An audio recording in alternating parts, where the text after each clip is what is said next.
there such thing as working out too much? That is the question that we're going to answer today. Listen, here's how it started. Okay. So I always have these stories about what people ask me, particularly new clients when they're starting up or if I'm doing consultations with people. And they seem to be so frustrated because their bodies are not responding, despite the fact that they're working out every single day. You would think that working out every day, 7 days a week, doing something is going to push your progress along a lot faster. But here's the thing that people don't realize is that there is a such thing as overtraining and doing too much. Now, here's the thing.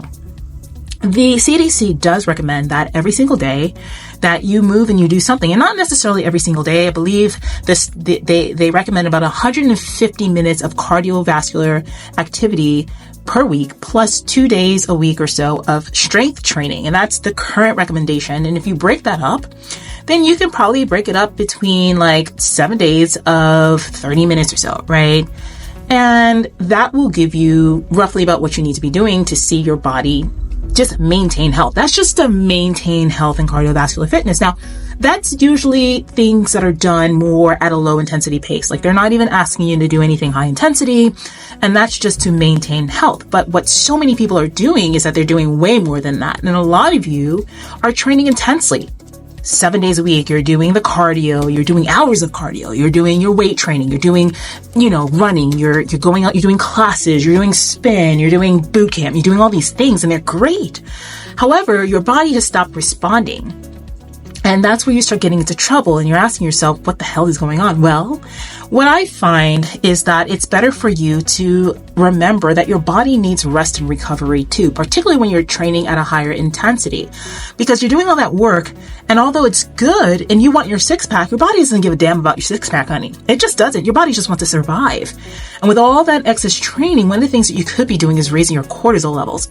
And then the double whammy for so many women particularly is that y'all are not eating enough. Okay, so you're doing all this work and you're eating like a rabbit and you're wondering your body's not changing because your body's like, girl, no, we're going to hold on to every calorie. You got our cortisol up, so we're not going to lose no fat, and then you get into this conundrum where it's like, you're training your butt off and it's not working. So my recommendation is, and what I do with many of my clients is I prefer a 5-day-a-week setup where you have maybe 2 days in a row, a rest, 3 days, and then another rest, or reverse that, 3 days in a row, a rest, and then 2 days, and then a rest. Now, I have some clients who I might even give them 4 days a week. So 2 days back to back, a rest, 2 days back to back, and then 2 days off.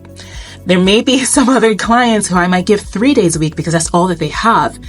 And no matter what the setup is, the important thing is to make sure that, yes, we are training at an intensity, at a higher intensity, but we're not overtraining at the same time, where every workout they're sore, they're feeling tired all the time, their bodies are just not responding well.